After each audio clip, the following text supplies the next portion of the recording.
విద్యార్థులందరికీ group 1 group 2 CA by GV Rao sir Telugu YouTube ఛానల్కి ఇంకోసారి సుస్వాగతం. ఈరోజు మిసిలేనియస్ ఈవెంట్స్ గురించి మాట్లాడుకుందాం. అబార్షన్ని క్లియర్గా ఎక్స్ప్లిసిట్గా కాన్స్టిట్యూషనల్ రైట్ చేసినటువంటి మొట్టమొదటి దేశం ప్రపంచంలో ఫ్రాన్స్. ఈ సందర్భంగా కాన్స్టిట్యూషనల్ రైట్స్కి స్టాట్యూటరీ రైట్స్కి మధ్య తేడా ఏమిటి అనేది ఎక్స్ప్లెయిన్ చేస్తాను. అంటే రాజ్యాంగం ద్వారా ప్రసాదించబడేటువంటి హక్కులకి పార్లమెంటు చేసేటువంటి నార్మల్ చట్టాల ద్వారా ప్రసాదించబడే హక్కులకి మధ్య వ్యత్యాసం ఏమిటి అనేది ఎక్స్ప్లెయిన్ చేస్తాను. ఈ మధ్య కాలంలో ట్యాక్స్ బాయన్సీ గణనీయంగా పెరిగింది. ట్యాక్స్ బాయన్సీ అంటే ఏమిటి?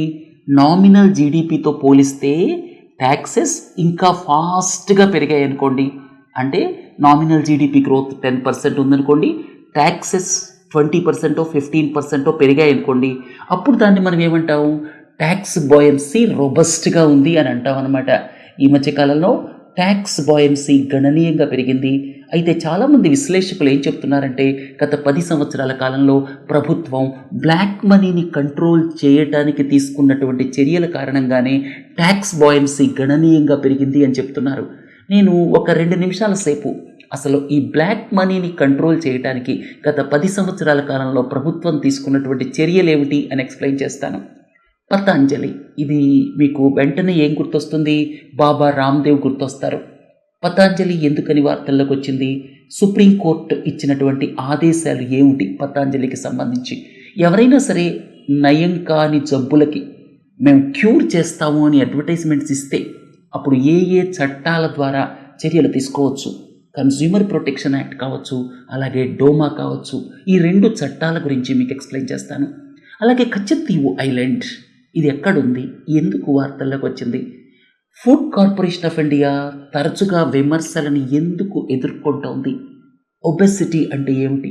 ఒబెసిటీని ఎలా డిఫైన్ చేస్తారు? తర్వాత బాడీ మాస్ ఇండెక్స్ అంటే ఏమిటి? తర్వాత ఈ మధ్య వచ్చినటువంటి ల్యాండ్సెట్ సర్వే ఏం చెప్తోంది? ఇవన్నీ రాగల 20 నిమిషాల సేపు మీకు క్లియర్గా ఎక్స్ప్లెయిన్ చేస్తాను. మొట్టమొదటిది, ఫ్రాన్స్ ప్రపంచంలో అబార్షన్ని కాన్స్టిట్యూషనల్ రైట్గా చేసినటువంటి మొట్టమొదటి దేశం ఫ్రాన్స్. క్లియర్గా ఎక్స్ప్లిసిట్గా కాన్స్టిట్యూషనల్ రైట్ చేసింది. ఇక్కడ మొరాలిటీతో సంబంధం లేదు, పుట్టబోయేటువంటి బిడ్డ యొక్క హక్కులతో సంబంధం లేదు. క్లియర్లీ ఉమెన్ డెసిషన్ అనమాట. మహిళ కావాలంటే గర్భాన్ని కంటిన్యూ చేయొచ్చు, లేకపోతే అబార్షన్ చేయించుకోవచ్చు. అందుకని ఇలాంటి క్రిస్టల్ క్లియర్ కాన్స్టిట్యూషనల్ రైట్ చేసినటువంటి మొట్టమొదటి దేశం ప్రపంచంలో ఫ్రాన్స్.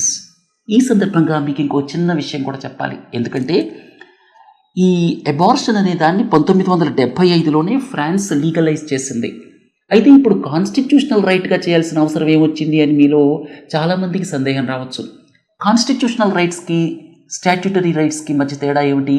మీకు చిన్న ఉదాహరణ చెప్తాను. ఫండమెంటల్ రైట్స్ ఉన్నాయి చూడండి, right to freedom of speech and expression. ఇవన్నీ కూడా కాన్స్టిట్యూషనల్ రైట్స్ అనమాట. అంటే మనకి రాజ్యాంగం ప్రసాదించబడినటువంటి హక్కులు, వాటిని తీసుకోవటం అంత తేలిక కాదు. మన ఫండమెంటల్ రైట్స్ని తీసుకోవాలంటే, అంటే మన దగ్గర నుంచి తీసేయాలంటే, మనకున్నటువంటి రైట్ టు ఫ్రీ స్పీచ్ దాన్ని కర్టైల్ చేయాలంటే అంత తేలిక కాదు. ఎందుకంటే రాజ్యాంగం ప్రసాదించినటువంటి హక్కులు అనమాట. అయితే స్టాట్యూటరీ రైట్స్ అంటే ఏమిటి? మహాత్మా గాంధీ నరేగా ఉంది, 100 రోజుల పాటు మేము వేజ్డ్ ఎంప్లాయ్మెంట్ ఇస్తాము అని చెప్పి అందులో చెప్పారు. కావాలంటే సింపుల్గా పార్లమెంట్ చట్టం తీసుకొచ్చి ఆ 100 రోజులను 50 రోజులు చేయొచ్చు, అసలు తీసేయచ్చు కూడా. కాబట్టి స్టాట్యూటరీ రైట్స్ అంటే వాటిని తీసేయటం తేలిక. అలాగే స్టాట్యూటరీ రైట్స్ మీద ఎవరైతే ప్రభుత్వాలు, ఎన్నికైన ప్రభుత్వాలు అంటే లెజిస్లేచర్ ఉంటుందో దానికి చాలా హక్కులు ఉంటాయన్నమాట. అంటే లెజిస్లేచర్ కావాలంటే తేలిగ్గా మార్చేయచ్చు. కానీ కాన్స్టిట్యూషనల్ రైట్స్ని కొన్నిటినైతే అసలు మార్చలేరు. మనకి బేసిక్ స్ట్రక్చర్ డాక్ట్రిన్ తెలుసు కదా ఇండియా విషయానికి వస్తే. కాబట్టి కాన్స్టిట్యూషనల్ రైట్ అంటే చాలా ఉన్నతమైనటువంటి స్థానంలో పెట్టడం అన్నమాట హక్కుల్ని. అర్థమైంది కదా? తర్వాత బ్లాక్ మనీని కంట్రోల్ చేయడానికి గత 10 సంవత్సరాల కాలంలో ఈ ప్రభుత్వం తీసుకున్న చర్యలు ఏమిటి? అసలు నేను ఈ విషయాన్ని ఎందుకు తీసుకున్నాను? ఈ మధ్యకాలంలో ట్యాక్స్ బాయన్సీ గణనీయంగా పెరిగింది. అంటే అసలు ట్యాక్స్ బాయన్సీ అంటే ఏమిటి? 2023-24 ఆర్థిక సంవత్సరం తీసుకున్నాం అనుకోండి. ఈ మధ్య వచ్చినటువంటి లెక్కల ప్రకారం మనకి నామినల్ జీడిపి గ్రోత్ 9% పెరుగుతుంది అని చెప్తున్నారు. అయితే ట్యాక్సెస్ గణనీయంగా పెరుగుతున్నాయి. అంటే 20%, 25% పెరుగుతున్నాయి. ఉదాహరణకి ఇక్కడ మనం 20 తీసుకుందాం. 20/9 ఎంత అవుతుంది? దాదాపుగా 2.2 అవుతుంది. అంటే ట్యాక్స్ బాయన్సీ 2.2 అనమాట. నామినల్ జీడిపి ఎంతైతే పెరుగుతుందో దాన్ని డినామినేటర్లో పెట్టి న్యూమరేటర్లో ట్యాక్సెస్ గ్రోత్ ఎంత ఉంది అనేది న్యూమరేటర్లో పెడితే దాన్ని ట్యాక్స్ బాయన్సీ అంటామన్నమాట. ఈ మధ్య కాలంలో ట్యాక్స్ బాయన్సీ గణనీయంగా పెరుగుతుంది. 1.5 to 2.5 అలా పెరుగుతుంది. దీనికి ప్రధాన కారణాలు ఏమిటి అంటే విశ్లేషకులు ఏం చెప్తున్నారంటే గత 10 సంవత్సరాల కాలంలో ఈ ప్రభుత్వం తీసుకున్నటువంటి చర్యల కారణంగా ఈ ట్యాక్స్ బాయన్సీ పెరుగుతుంది అని చెప్తున్నారు. డిమానిటైజేషన్ 2016 నవంబర్కి వెళ్ళాలి. GST introduction 2017 July 1. అవే కాకుండా బ్లాక్ మనీ యాక్ట్ తీసుకొచ్చారు. ఎవరి దగ్గరైనా సరే అన్డిస్క్లోజ్డ్ ఇన్కమ్ దొరికితే 30% ట్యాక్స్, 30% పెనాల్టీ. అట్లాంటివి చూడండి. డబుల్ ట్యాక్సేషన్ అవాయిడెన్స్ అగ్రిమెంట్ అంటే మన దేశానికి చాలా దేశాలతో డబుల్ ట్యాక్సేషన్ అవాయిడెన్స్ అగ్రిమెంట్స్ ఉంటాయి. అంటే ఒక ఇన్కమ్ని 2 చోట్ల ట్యాక్స్ వేయకూడదు. అంటే ఎవరైనా ఒక పర్సన్ మన దేశంలో కావచ్చు, అమెరికాలో కావచ్చు సంపాదించుకున్నాడు అనుకోండి, 2 చోట్ల మనం వేయకూడదు. ఒక ఎన్ఆర్ఐ అమెరికాలో సంపాదించాడు, లేకపోతే ఒక కంపెనీ అమెరికాలో ఆపరేషన్స్ ద్వారా సంపాదించింది. అప్పుడు ఇండియన్ కంపెనీ అనుకోండి, మేము దాన్ని కూడా ట్యాక్స్ వేస్తామంటే కుదరదు. అంటే ఒకే చోట ట్యాక్సేషన్ ఉండాలి. అందుకే డబుల్ ట్యాక్సేషన్ అవాయిడెన్స్ అగ్రిమెంట్స్ అనేటువంటివి దేశాల మధ్య సంతకాలు పెట్టడం జరుగుతుంది. డబుల్ ట్యాక్సేషన్ అవాయిడెన్స్ అగ్రిమెంట్స్లో చాలా లోపాలు ఉండటం వల్ల చాలామంది ట్యాక్స్ని కట్టకుండా ఎగవేత చేసేవాళ్ళు. అది కాకుండా వాటిని మోడిఫై చేయడం జరిగింది. తర్వాత అట్లాంటిది మనీ లాండరింగ్ యాక్ట్, దీన్ని బాగా స్ట్రెంగ్తన్ చేశారు. ఎట్లాంటివి? అలాగే పార్టిసిపేటరీ నోట్స్ అంటే ఏమిటి? మీ అందరికీ తెలుసు. ఫారిన్ పోర్ట్ఫోలియో ఇన్వెస్టర్స్ వచ్చి మన బాంబే స్టాక్ ఎక్స్చేంజ్లో, నేషనల్ స్టాక్ ఎక్స్చేంజ్లో ఇన్వెస్ట్ చేస్తుంటారు. వాళ్ళు సెబీతో రిజిస్టర్ అవ్వాలి. ఫారిన్ పోర్ట్ఫోలియో ఇన్వెస్టర్స్ మీరు తరచుగా వింటూ ఉంటారు ఎఫ్పిఐస్ అని చెప్పి. ఎఫ్పిఐస్ అంటే ఎవరు? ఇతర దేశాల్లో ఉన్నటువంటి ఫైనాన్షియల్ ఇన్స్టిట్యూషన్స్ అని చెప్పచ్చు. పెన్షన్ ఫండ్స్ కావచ్చు, ఇన్సూరెన్స్ ఫండ్స్ కావచ్చు. వాళ్ళ దగ్గర బోల్డ్ డబ్బులు ఉంటాయి. వాళ్ళు మన దేశం లాంటి దేశానికి వచ్చి ఇన్వెస్ట్ చేస్తుంటారు. వాటిని ఫారిన్ పోర్ట్ఫోలియో ఇన్వెస్టర్స్ అంటామన్నమాట. వాళ్ళు ఇక్కడ సెబీతో రిజిస్టర్ అవుతారు. కానీ కొన్ని సందర్భాల్లో అంటే వాళ్ళు ఫారిన్ పోర్ట్ఫోలియో ఇన్వెస్టర్స్ ఎవరైనా సరే ఇండివిజువల్ ఇన్వెస్టర్స్ తరపున కూడా ఇన్వెస్ట్ చేస్తారు పార్టిసిపేటరీ నోట్స్ ఇచ్చి. పార్టిసిపేటరీ నోట్స్ ద్వారా బ్లాక్ మనీ రౌండ్ ట్రిప్పింగ్ అవుతుంది అని చాలా సందేహాలు ఉన్నాయి. అందుకే పార్టిసిపేటరీ నోట్స్ని చాలా టైటన్ చేశారు. ఈ కారణాలన్నిటి మూలంగా ట్యాక్సేషన్ గణనీయంగా పెరుగుతుంది. తర్వాత పతంజలి అనగానే మీకు బాబా రామ్దేవ్ ఫౌండర్ అనమాట. పతంజలికి ఈ ఆయుర్వేదిక్ ప్రోడక్ట్స్, న్యాచురల్ ప్రోడక్ట్స్ అన్నీ కూడా పతంజలి అమ్ముతూ ఉంటుంది. పతంజలి ఈ మధ్యకాలంలో బాగా గెయిన్ అయింది. వాళ్ళ మార్కెట్ షేర్ కావచ్చు, వాళ్ళ యొక్క టర్నోవర్ కావచ్చు, 1000 కోట్లలో ఉందని చెప్పచ్చు. సో అయితే పతంజలికి సుప్రీంకోర్టు నవంబర్ నెలలో ఆదేశాలు ఇచ్చింది. ఏం చెప్పిందంటే మీరు కొన్నిటికి మందులు లేవు, వాటిని మేము క్యూర్ చేస్తామని చెప్తున్నారు. అది కరెక్ట్ కాదు. అలాంటి అడ్వర్టైజ్మెంట్స్ని ఆపండి. ఉదాహరణకి క్యాన్సర్ ఉంది, దానికి మందు లేదనుకోండి, మేము క్యూర్ చేస్తాం, మా ప్రోడక్ట్స్ వాడండి అని చెప్తే తప్పు కదా. సో అలాంటి వాటిని మీరు ఇష్యూ చేయొద్దు అని చెప్పి సుప్రీంకోర్టు గత నవంబర్లో చెప్పింది. అంతేకాకుండా ఇంకొక ముఖ్యమైన విషయం ఏంటంటే బాబా రామ్దేవ్ ఆయన దేశమంతా తిరుగుతూ ఉంటారు కదా, తిరుగుతా చాలా కామెంట్స్ చేస్తున్నారు. ఎల్లోపతి అనేటువంటిది ఒక స్టూపిడ్ సైన్స్ అంటున్నారు. అలాగే ఈ ఎల్లోపతిక్ మెడిసిన్స్ వాడటం మూలంగానే కోవిడ్లో చాలామంది చనిపోయారు అని చెప్తున్నారు. ఎల్లోపతి అంటే ఏమిటి? మీరు డాక్టర్ దగ్గరికి వెళ్తారు, ఎంబీబీఎస్ డాక్టర్ దగ్గరికి, ఆయన పారాసెటమాల్ రాస్తారు, క్రోసిన్ రాస్తారు, అది ఎల్లోపతిక్ మెడిసిన్ అనమాట. ఆయన ఎల్లోపతిక్ మెడిసిన్ని స్టూపిడ్ సైన్స్ అని చెప్పి కామెంట్ చేస్తున్నారు. ఇదంతా కూడా సుప్రీంకోర్టు దృష్టికి వెళ్ళింది. ఇక్కడ ఇండియన్ మెడికల్ అసోసియేషన్ వాళ్ళు సుప్రీంకోర్టు దృష్టికి తీసుకెళ్లారు. ఇప్పుడు సుప్రీంకోర్టు ఏం చెప్పిందంటే అలాంటి అడ్వర్టైజ్మెంట్స్ క్లియర్గా ఆపేయండి అని చెప్పింది. నవంబర్లో ఏం చెప్పిందంటే మీరు అలాంటి ఫ్రాడులెంట్ క్లెయిమ్స్ని కనుక అడ్వర్టైజ్ చేస్తే ₹1,00,00,000 ఒక్కొక్క ప్రోడక్ట్కి పెనాల్టీ కట్టాలి అని చెప్పిందనమాట. అయినా కూడా ఆగటం లేదు. అయితే ఒక విద్యార్థికి ఏం కావాలి ఇక్కడ? ఎవరైనా సరే అలాంటి ఫ్రాడులెంట్ క్లెయిమ్స్ చేస్తే వాళ్ళకి ఎలాంటి పెనాల్టీస్ విధించవచ్చు అనేది మీరు క్లియర్గా తెలుసుకోవాలి. ఇక్కడ 2 చట్టాలు ఉన్నాయి. ఒకటేమిటి డోమా. డోమా అంటే ఏమిటి? Drugs and other magical remedies act 1954. డోమా ప్రకారం ఎవరైనా సరే మా దగ్గర మ్యాజిక్ ఉంది, మేము పలానా క్యాన్సర్ని క్యూర్ చేస్తాం అని చెప్పి అడ్వర్టైజ్మెంట్స్ ఇస్తే 6 నెలల పాటు జైల్లో పెట్టచ్చు. ఇంకా ఇతరితర పెనాల్టీస్ కూడా ఉన్నాయి సబ్సిక్వెంట్ అఫెన్సెస్కి. అంతేకాకుండా కన్స్యూమర్ ప్రొటెక్షన్ యాక్ట్ 2019 ఉంది. దాని ప్రకారం ఎవరైనా సరే ఫ్రాడులెంట్ అడ్వర్టైజ్మెంట్ చేస్తే జైల్లో 2 సంవత్సరాలు పెట్టచ్చు, అలాగే ఫైన్ కూడా 10 లక్షల దాకా వేయచ్చు. సో ఈ 2 చట్టాల ద్వారా ఇలా ఫ్రాడులెంట్ క్లెయిమ్స్ చేసే వాళ్ళని పనిష్ చేయొచ్చు అనమాట. అర్థమైంది కదా? మీకు డోమా గురించి చెప్పాను, కన్స్యూమర్ ప్రొటెక్షన్ యాక్ట్ గురించి చెప్పాను, కచ్చెత్తీవు. తరచుగా ఇది వార్తల్లో ఉంటుంది. మీరు ఇక్కడ చూడండి, ఇదంతా కూడా పాక్ స్ట్రైట్స్ అంటాం. అలాగే ఇదేమో మన్నార్ ఐలాండ్, ఇదేమో రామేశ్వరం, ఇదేమో గల్ఫ్ ఆఫ్ మన్నార్. తర్వాత కచ్చెత్తీవు ఇక్కడ ఉంది. మనకి ఇంటర్నేషనల్ మ్యారిటైమ్ బౌండరీ అంటే మీరు హై సీస్కి వెళ్ళారనుకోండి, ఒకవేళ 2 దేశాల మధ్య దూరం 4-5 వేల కిలోమీటర్లు ఉందనుకోండి, అప్పుడు మన exclusive economic zone 200 nautical miles దాకా ఉంటుంది. కానీ ఇక్కడ అంత దూరం లేదు కదా, అందుకని ఇక్కడ ఇంటర్నేషనల్ మ్యారిటైమ్ బౌండరీని ఫిక్స్ చేశారు. ఇలా ఇలా ఇలా వస్తుందన్నమాట. అయితే 1974-76లో చేసినటువంటి ఒప్పందాల ప్రకారం ఈ కచ్చెత్తీవు ఐలాండ్, ఇక్కడ మనుషులు ఎవరూ నివసించరు. కచ్చెత్తీవు ఐలాండ్ అనేది శ్రీలంకన్ సావర్నిటీ కింద ఉంది. అంటే మన దేశం 1976లో చేసుకున్నటువంటి ఒప్పందం ప్రకారం కచ్చెత్తీవుని శ్రీలంకకి ఇవ్వడం జరిగింది. ఆ తర్వాత దీని మీద కోర్టు కేసెస్ కూడా ఉన్నాయి. ప్రస్తుతం ఈ విషయం సుప్రీంకోర్టు పరిధిలో ఉంది. అర్థమైంది కదా?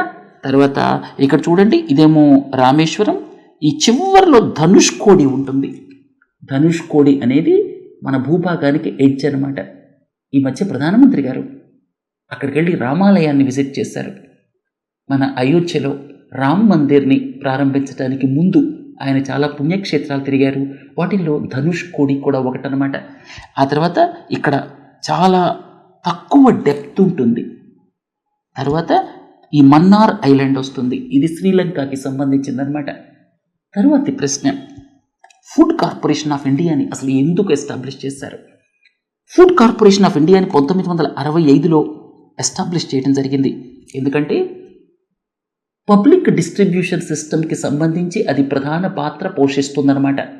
కొన్నిసార్లు state governments food grain procure చేయొచ్చు, కానీ ఫుడ్ గ్రెయిన్స్ ప్రొక్యూర్ చేయడానికి primary agency food corporation of India. Food corporation of India godowns ఉంటాయి, వాళ్ళు ప్రొక్యూర్ చేస్తారు, ఆ గోడౌన్స్లో దాస్తారు. తర్వాత రేషన్ షాప్స్ దాకా ఆ ఫుడ్ గ్రెయిన్స్ సరఫరా చేయబడతాయి. మీరు చూస్తుంటారు కదా, నెల నెల రేషన్ల ద్వారా బియ్యం ఇవ్వటం. ప్రస్తుతం రాగల 5 సంవత్సరాల పాటు కూడా ఫ్రీ ఫుడ్ గ్రెయిన్స్ ఇస్తున్నారు మన ప్రధానమంత్రి గారు గరీబ్ కళ్యాణ్ యోజన అనౌన్స్మెంట్ ప్రకారం. తర్వాత ఫుడ్ కార్పొరేషన్ ఆఫ్ ఇండియా ఎందుకని చాలాసార్లు క్రిటిసిజం ఫేస్ చేస్తుంది. ఒకటేంటంటే హయ్యర్ ఎకనామిక్ కాస్ట్, అంటే వాళ్ళ ఆపరేషన్స్ ఏవైతే ఉన్నాయో అవి చాలా ఎక్కువ కాస్ట్తో కూడుకున్నాయి అన్నమాట. ఎక్కడ ప్రొక్యూర్ చేస్తారో తెలియదు. పంజాబ్లో ప్రొక్యూర్ చేస్తారు, వాటిని తీసుకెళ్ళి చాలా దూరం ఒరిస్సా దాకా పంపిస్తారు, వెస్ట్ బెంగాల్ దాకా పంపిస్తారు. వెస్ట్ బెంగాల్లో ఒరిస్సాలో ప్రొక్యూర్మెంట్ చాలా తక్కువ చేస్తారు. అంటే కొన్ని రాష్ట్రాల్లోనే ప్రొక్యూర్మెంట్ ఉంటుంది, దాని మూలంగా లాంగ్ డిస్టెన్స్ వెళ్లాల్సి వస్తుంది. ఆ స్టేట్ గవర్నమెంట్స్తో మాట్లాడి అక్కడే ప్రొక్యూర్మెంట్ చేశారనుకోండి, లాంగ్ డిస్టెన్స్ అవాయిడ్ చేయొచ్చు. తర్వాత ఒక్కొక్కసారి సర్ప్లస్ ఉంటాయి, వాటిని ఆఫ్లోడ్ చేయాలి, అంటే వాటిని అమ్మేయాలి. ప్రభుత్వం డిసైడ్ చేస్తుంది ఎప్పుడు అమ్మేయాలి అని చెప్పి. ఆ డెసిషన్ తీసుకున్న తర్వాత కూడా వాళ్ళు దాన్ని అమ్మడానికి డిలే చేస్తుంటారు. తర్వాత స్టోరేజ్ ప్రాపర్గా మెయింటైన్ చేయకపోవడం వల్ల చాలాసార్లు ఎలుకలు అక్కడ సంచరించడం జరుగుతుంది. చాలా వేస్టేజెస్ ఉన్నాయి, చాలా పిల్ఫరేజెస్ ఉన్నాయి, కరప్షన్ అలిగేషన్స్ ఉన్నాయి. అందుకే ఫుడ్ కార్పొరేషన్ ఆఫ్ ఇండియా చాలాసార్లు వివాదాల్లోకి వెళ్తుందన్నమాట. తర్వాతి ప్రశ్న, ఒబెసిటీ. ఇది చాలా ముఖ్యమైనటువంటి విషయం అనమాట. ఇంతకుముందు మీకు నేను చాలా హెల్త్ రిలేటెడ్ డెఫినేషన్స్ చెప్పాను. ఒకటేమిటి? హంగర్. హంగర్ అంటే ఏదైతే national institute of nutrition recommend చేసిందో అర్బన్ ఏరియాస్లో, రూరల్ ఏరియాస్లో ఇన్ని కిలో క్యాలరీస్ ఉండాలి అని చెప్పి NIN నిబంధనలు ఉన్నాయి కదా, ఆ కిలో క్యాలరీస్ని మనం తినలేకపోతున్నాం అనుకో, ఫుడ్ గ్రెయిన్స్ లేవనుకోండి, దాన్ని హంగర్ అంటారు. తర్వాత మాల్ న్యూట్రిషన్ అంటే కూడా మీకు డెఫినేషన్ చెప్పాను. మాల్ న్యూట్రిషన్ అంటే ఏమిటంటే ఓవర్ న్యూట్రిషన్ కావచ్చు, అండర్ న్యూట్రిషన్ కావచ్చు. అంటే సరైన న్యూట్రిషన్ లేకపోవచ్చు, విటమిన్స్, మినరల్స్, ఎవ్రీథింగ్ అనమాట. అలాగే ఓవర్ న్యూట్రిషన్ కూడా. ఓవర్ న్యూట్రిషన్ అంటే మీరు అవసరమైన దానికంటే ఎక్కువ తింటున్నారు, అప్పుడు లావ్ అయిపోతారు కదా, ఫ్యాట్ డిపోజిషన్ జరుగుతుంది కదా. ఇప్పుడు ప్రపంచంలో అతిపెద్ద సమస్య ఒబెసిటీ అన్నమాట. ఈ మధ్య ల్యాన్సెట్ రిపోర్ట్ వచ్చింది. సరే, ఆ డెఫినేషన్స్లో మళ్ళీ ఒక్కసారి మీకు ఎక్స్ప్లెయిన్ చేస్తాను. హంగర్ అనేటువంటి డెఫినేషన్ ఏమో సరైనటువంటి కిలో క్యాలరీస్ తీసుకోకపోవటం. మనకి ఏదైతే స్పెసిఫై చేశారో 2400, 2100 కిలో క్యాలరీస్ అట్లా స్పెసిఫై చేశారు కదా, అర్బన్ ఏరియాస్కి ఒకటి, రూరల్ ఏరియాస్కి ఒకటి, వాటిని మనం తీసుకోలేకపోవటం అంటే మనకి ఆహార పదార్థాలు అందుబాటులో లేవు అనమాట. అప్పుడు హంగర్ అంటాం. మాల్ న్యూట్రిషన్ అంటే ఓవర్ న్యూట్రిషన్ కావచ్చు, అండర్ న్యూట్రిషన్ కావచ్చు. ఓవర్ న్యూట్రిషన్ అయితే ఏమవుతుంది, ఇదే ఒబెసిటీ అంటే బరువు పెరగటం, ఆ తర్వాత ఊబకాయంగా మారటం జరుగుతుందన్నమాట. ముందు ఓవర్ వెయిట్ అంటారు, ఆ తర్వాత ఒబెసిటీ అంటారు. సరే, ఈ మధ్యకాలంలో ప్రధానమైన సమస్య ఒబెసిటీకి సంబంధించింది. తర్వాత మీకు స్టంటింగ్, వేస్టింగ్ డెఫినేషన్స్ కూడా క్రితం లెక్చర్స్లో చెప్పాను. స్టంటింగ్ అంటే చిన్న పిల్లలకి సరైనటువంటి పోషకాహారం దొరకనప్పుడు వాళ్ళు పర్మనెంట్గా తక్కువ ఎత్తు పెరగటం అనమాట. పెరగాల్సినంత ఎత్తు పెరగకపోవటాన్ని స్టంటింగ్ అంటారు. అలాగే ఇంకోటి వేస్టింగ్. ఇవన్నీ ఇంతకుముందు లెక్చర్స్లో చెప్పుకున్నాం. ఇప్పుడు ఒబెసిటీ ల్యాన్సెట్ రిపోర్ట్ వచ్చింది కాబట్టి నేను దీని గురించి ఎక్స్ప్లెయిన్ చేస్తున్నాను.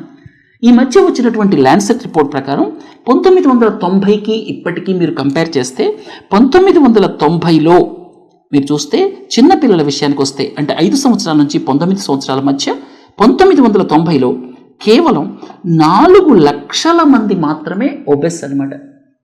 5 సంవత్సరాల నుంచి 19 సంవత్సరాల మధ్య ఉన్నటువంటి పిల్లల్ని చూస్తే మనం కేవలం 1990లో 4 లక్షల మంది మాత్రమే ఊబకాయంతో బాధపడేవాళ్ళు.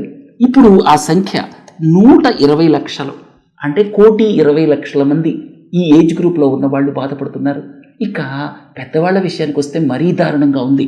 1990లో కేవలం 35 లక్షల మంది మాత్రమే ఈ ఊబకాయంతో బాధపడితే ఇవాళ మొత్తం 7 కోట్లు అయ్యారనమాట. అసలు ఒబెసిటీ అంటే ఏమిటి? దానికి ఒక బాడీ మాస్ ఇండెక్స్ ఉందన్నమాట, బిఎంఐ అంటే ఏమిటి? ఇక్కడ న్యూమరేటర్లోనేమో మీ బరువు కేజీల్లో వేస్తారు న్యూమరేటర్లో, డినామినేటర్లో ఏం వేస్తారు? మీ హైట్ని మీటర్స్లో వేసి దాన్ని స్క్వేర్ చేస్తారు. అర్థమైంది కదా? ఇది మనకి ఈ ఒబెసిటీని క్యాలిక్యులేట్ చేయడానికి ఉన్నటువంటి ఫార్ములా అన్నమాట. మీ యొక్క బరువు న్యూమరేటర్లోకి వస్తుంది, అలాగే డినామినేటర్లో మీ హైట్ ఎంత దాన్ని స్క్వేర్ చేయాలి. అప్పుడు అది 25 కానీ అంతకంటే ఎక్కువ కానీ ఉంటే ఓవర్ వెయిట్ అంటారు, 30 కానీ అంతకంటే ఎక్కువ కానీ ఉంటే ఒబెస్ అంటారు. అర్థమైంది కదా? సో ఒబెసిటీ అనేది ఇప్పుడు ప్రధానమైనటువంటి ప్రాబ్లంగా తయారవుతోంది. దీనికి ప్రధాన కారణాలు ఏమిటి అని చూస్తే, 1 processed foods, 2 junk food, 3 sedentary life style, 4 physical exercise లేకపోవటం.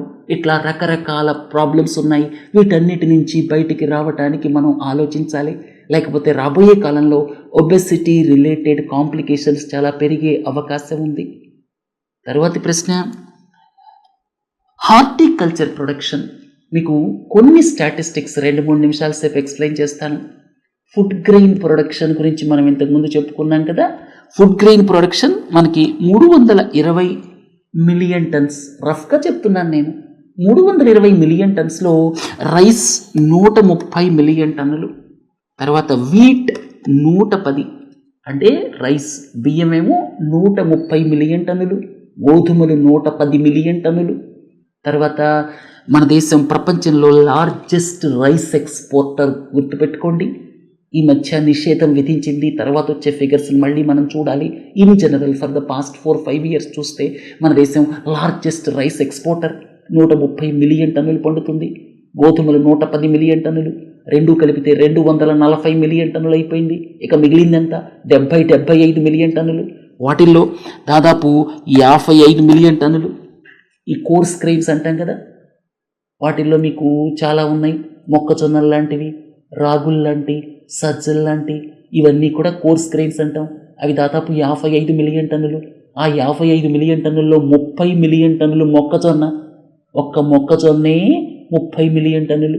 మొక్కజొన్న కోర్స్ గ్రెయిన్స్ కిందకు వస్తుంది, మిల్లెట్స్ కిందకు రాదు. మొక్కజొన్నని ప్రధానంగా మనం పౌల్ట్రీ ఫీడ్ కింద వాడుతున్నాం. ఈ మధ్య దాని నుంచి ఎథనాల్ తయారు చేయడానికి కూడా పెద్ద ఎత్తున ప్రణాళికలు ప్రభుత్వం సిద్ధం చేసింది. ఇక పల్సెస్ పప్పు ధాన్యాలు ఏవైతే ఉన్నాయో అవి దాదాపు 26-27 మిలియన్ టన్నులు ఉన్నాయి. అందులో ఎక్కువగా పండేటువంటిది చనా దాల్ అంటాం. అర్థమైంది కదా, ఇది ఫుడ్ గ్రెయిన్స్కి సంబంధించి. ఇక హార్టికల్చర్ అంటే ఏమిటి, ఈ పదం తరచుగా వినపడుతూ ఉంటుంది. హార్టికల్చర్ అంటే ఫ్రూట్స్, వెజిటబుల్స్ విషయానికి వస్తే మనకి దాదాపుగా 210 మిలియన్ టన్నులు, ఫ్రూట్స్ విషయానికి వస్తే 110 మిలియన్ టన్నులు. వెజిటబుల్స్లో లార్జెస్ట్ వెజిటబుల్ ఏది, పొటాటో. మీరు ఇక్కడ చూడండి, దాదాపు 60 మిలియన్ టన్నులు పొటాటో. అర్థమైంది కదా. టాప్ ప్రోడక్ట్స్ అంటే ఏమిటి, పొటాటో, ఆనియన్, టొమాటో. ఎందుకంటే ప్రైసెస్ వలటైల్గా ఉంటాయి కాబట్టి వాటిని సపరేట్ కేటగిరీగా టాప్ ప్రోడక్ట్స్ అన్నారనమాట. వెజిటబుల్స్, ఫ్రూట్స్ అన్నీ కలిపి హార్టికల్చర్ ప్రోడక్ట్ కింద వస్తుందన్నమాట. ఫ్రూట్స్ దాదాపు 110-112 మిలియన్ టన్నులు. వీటిల్లో బనానా, అరటిపండు అది హయ్యెస్ట్ ఉంటుందన్నమాట. అర్థమైంది కదా. ఇది హార్టికల్చర్ ప్రొడక్షన్కి సంబంధించి. మీకు ఫుడ్ గ్రెయిన్ ప్రొడక్షన్ గురించి కూడా చెప్పాను. ఇక ఈ మధ్య ఒక స్టాటిస్టిక్స్ వచ్చాయి 23-24కి సంబంధించి. రైస్ ప్రొడక్షన్లో రాష్ట్రాల వాటా ఎంత, ఇక్కడ చూడండి. ఉత్తరప్రదేశ్ 13%, తెలంగాణ దాదాపు 13%, పంజాబ్ దాదాపు 12%, వెస్ట్ బెంగాల్ 9%. మీరు ఇక్కడ చూస్తే ప్రముఖంగా రైస్ పండించేటువంటి రాష్ట్రాలు ఈ 3: ఉత్తరప్రదేశ్, తెలంగాణ, పంజాబ్. తెలంగాణ 2వ ప్లేస్లో ఉంది, ఉత్తరప్రదేశ్ కంటే కొద్దిగా వెనుక ఉంది. అయితే మీరు ఇక్కడ ఒక గణనీయమైన విషయాన్ని గుర్తుపెట్టుకోవాలి. తెలంగాణ షేర్ దాదాపు 5 సంవత్సరాల క్రితం, అంటే 2019-20లో దేశంలో రైస్ మొత్తంతో పోలిస్తే తెలంగాణ షేర్ కేవలం 6% ఉండేది. ఇప్పుడు అది 13%కి వచ్చింది, అంటే డబుల్ అయింది. ఈ విషయాన్ని ప్రముఖంగా గుర్తుపెట్టుకోండి. తెలంగాణ షేర్ రైస్ ప్రొడక్షన్లో మన దేశంలో మోర్ దాన్ డబుల్ అయిందనమాట. ఇక ప్రముఖంగా ఉత్తరప్రదేశ్, తెలంగాణ, పంజాబ్, ఈ విషయాన్ని కూడా గుర్తుపెట్టుకోండి. అలాగే మీకు మిల్లెట్స్కి, కోర్స్ గ్రెయిన్స్కి మధ్య తేడా తెలియాలి. అన్ని మిల్లెట్స్ కోర్స్ గ్రెయిన్సే, అన్ని కోర్స్ గ్రెయిన్స్ మిల్లెట్స్ కాదు. మీ అందరికీ తెలుసు, మనం మామూలుగా ఈ కోర్స్ గ్రెయిన్స్ గురించి మాట్లాడుకునేటప్పుడు మెయిజ్తో పాటుగా, మెయిజ్ అంటే మొక్కజొన్న, తర్వాత ఇంకా వేరు ప్రోడక్ట్స్ ఉంటాయి, రాగి కావచ్చు, తర్వాత వేరు మిల్లెట్స్ కావచ్చు, ఇవన్నీ కలిపి కోర్స్ గ్రెయిన్స్ అంటాం. కోర్స్ గ్రెయిన్స్లో హయ్యెస్ట్ ఏమిటంటే మెయిజ్, అంటే మొక్కజొన్న. ఈ విషయాన్ని గుర్తుపెట్టుకోండి. సరే, వచ్చే వారం మిస్లేనియస్ శుక్రవారం ఇంకా కొన్ని విషయాలు మీకు ఎక్స్ప్లెయిన్ చేస్తాను. సోమవారం నాడు సైన్స్ అండ్ టెక్నాలజీకి సంబంధించిన చాలా ముఖ్యమైన విషయాలు మీకు చెప్పబోతున్నాను. సో సోమవారం ఎస్ఎన్టీ తప్పకుండా వినండి, మంగళవారం ఎకాలజీ అండ్ ఎన్విరాన్మెంట్, బుధవారం ఎకానమీ, గురువారం పాలిటీ, శుక్రవారం మిస్లేనియస్. సరే, ఇంతటితో ముగిస్తున్నాను. మళ్ళీ సోమవారం కలుద్దాం. నమస్తే.